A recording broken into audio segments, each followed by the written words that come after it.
Thank you so much, Michelle. And I think we can go for that dessert recipe, Chef Warren. Back to you. Thank you very much, Michelle. Figured nutritionist always has a sweet tooth. So today we're going to make the bread pudding with macerated fruit. Here our ingredients is a half a cup of butter. I'm sorry, half a pound of half a cup of butter. Jesus. We have 1 1/4 cup of milk. We have 2 eggs already cracked, ready to go. I have a cup and a half of brown sugar, 1 teaspoon of cinnamon. I have a 1/4 of a baguette already chopped up into like a medium dice. I have half a cup of blackberries and a half a cup of blueberries, fresh, and also a half a cup of bourbon.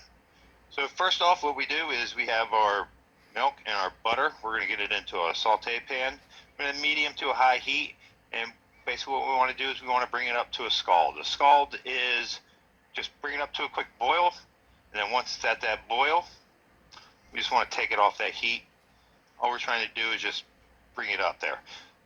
Milk is a very delicate cream, so you can break it very easily. All the milk solids and the fat can separate quickly. So just a quick scald up and just bring it back down.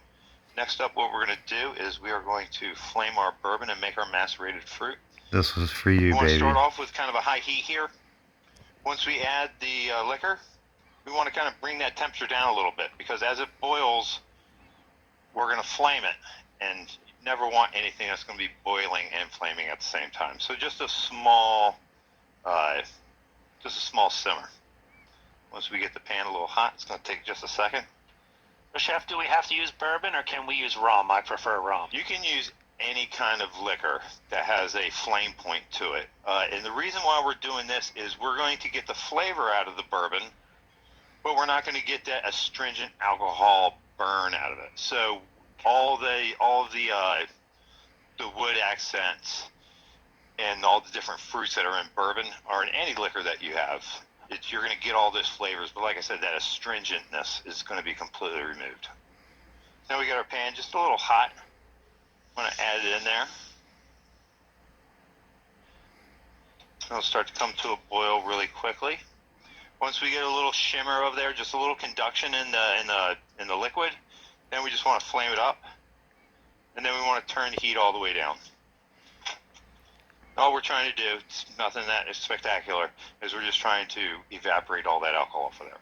One of the old school things, I'm sure everyone's been to at least one restaurant where they had tableside service like Cherry's Jubilee or Bananas Foster's.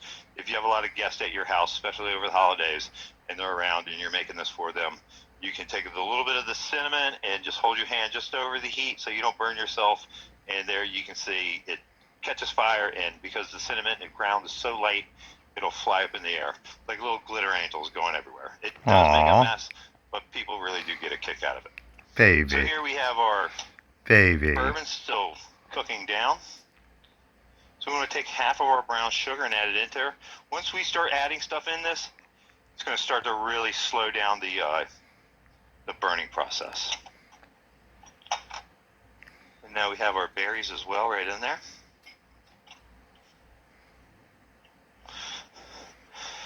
So it's great that we have the berries in there while it's flaming. Like I said, once we get all this stuff in there, it's really going to add a lot of liquid and different elements into the bourbon, so the flame point drops way down. This is I don't want to say a kid-friendly dish, but definitely kids can have it as long as they enjoy the different flavors that it is. This is going to mix in with everything else, so it's going to be great. With macerating the berries, you can pretty much do any fruit as well if you like. Normally, everyone buys a ton of berries and all kinds of fun fruits and stuff like that for the holidays. You plan on making a beautiful pie, but by the time you get around to actually making the pie, possibly some of the berries aren't going to be that presentation worthiness to them. So this is a great way so you can still use your berries. Like I said, you can do this with apples, pears, pretty much anything. You can flambe. Bananas is a big one as well. So next up, what we're going to do now that we have that done is we are going to we're going to cream our sugar and our eggs. Basically, it's the same thing that you're doing with making a cake, with creaming it. The definition of cream means just to mix together. In the baking world, when you're told to cream something together, it's always sugar and an egg.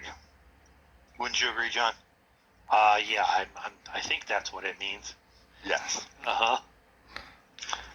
So, Chef Warren, you're using brown sugar in this recipe, is that correct? Yes, I'm using actually a dark brown sugar. And brown sugar is regular sugar, it's just it still has the molasses in it. White sugar is just has all the molasses taken out of it. All the love is gone. So what we're doing here is after we add the sugar to the eggs, it's going to stabilize it a little bit more. When we temper something, basically we just want to add just a little bit of the hot liquid into that. If we dump this all into the egg mixture, or if we put the egg mixture into the hot liquid, it'll really quickly basically scramble the eggs. And as I mentioned earlier, all of our dippy egg lovers out there would not be happy with scrambled eggs. Dippy egg. So we're going to add in about another quarter of it. Lover. Which means about half. You can take your time with it. And then after you get about halfway in, the eggs have pretty much kind of came up to the temperature, and then you can kind of just add in the rest.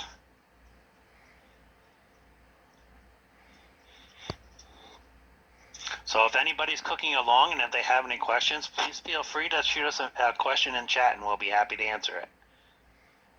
So here I'm going to add in a little bit more cinnamon. I'm going to add in the cinnamon. A little pinch of salt. Salt always highlights and brings flavors out.